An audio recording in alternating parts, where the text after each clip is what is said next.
Hi, I'm Ron DeParmijan with your Newscats update. The House of Representatives is set to vote on a stopgap funding bill this week, aimed at preventing a government shutdown as we near the critical deadline of October 1st. This bill, spearheaded by Speaker Mike Johnson from Louisiana, seeks to maintain government operations at current levels through December 20th. However, it notably leaves out a contentious voter registration proposal known as the SAVE Act, which has been championed by former President Donald Trump.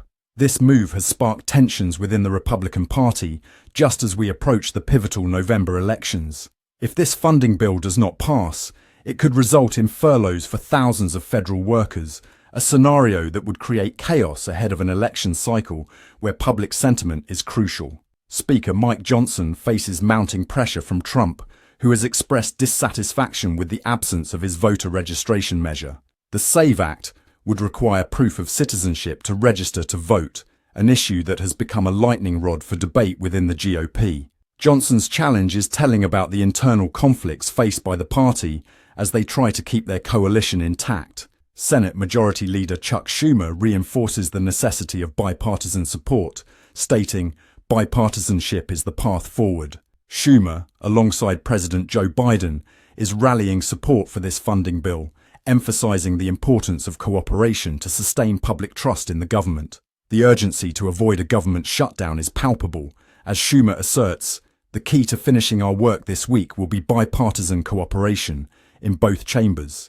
This reflects a growing recognition that keeping the government funded is essential for public morale, especially in such turbulent political times. To understand how we arrived at this juncture, let's look at a brief timeline.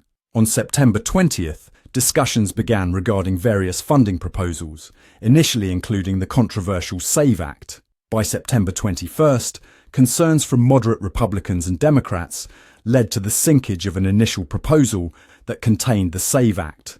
Then, on September 23rd, Mike Johnson revealed a revised funding bill for a House vote, strategically omitting this contentious component. This timeline underscores how quickly negotiations can shift in Congress and highlights the high stakes involved as the deadline looms.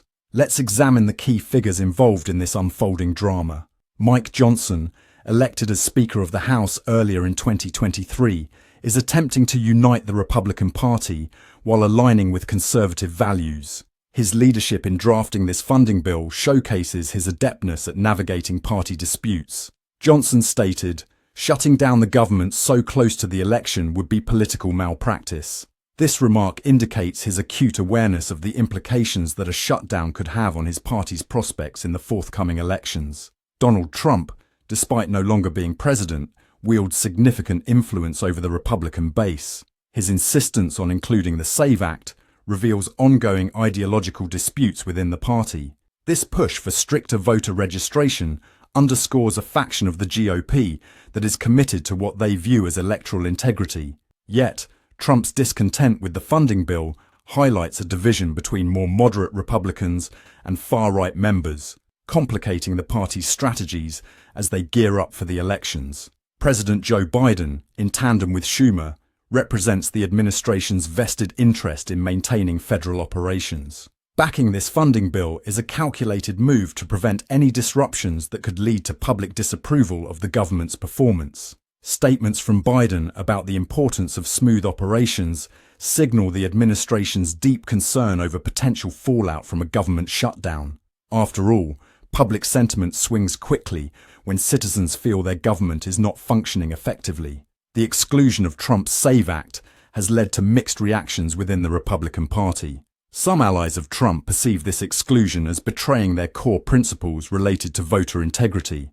They argue that without the SAVE Act, the GOP's promise to maintain election integrity is jeopardized.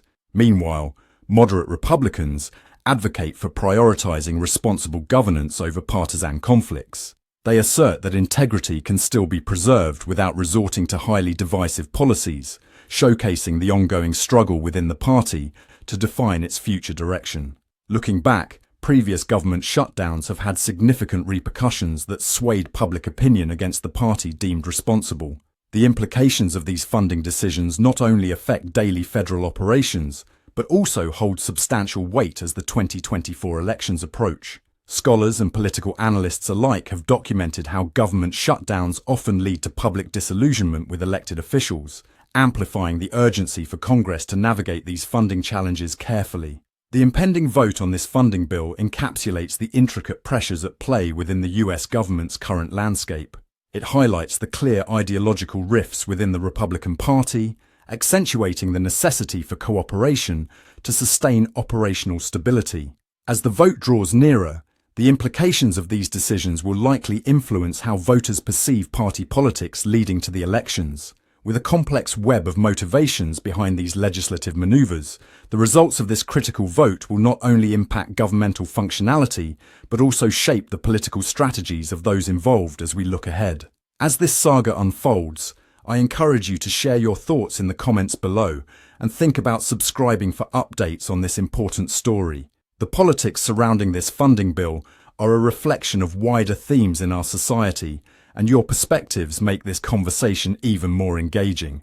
Let's keep our eyes peeled for the results of this vote and see how key figures respond in the meantime.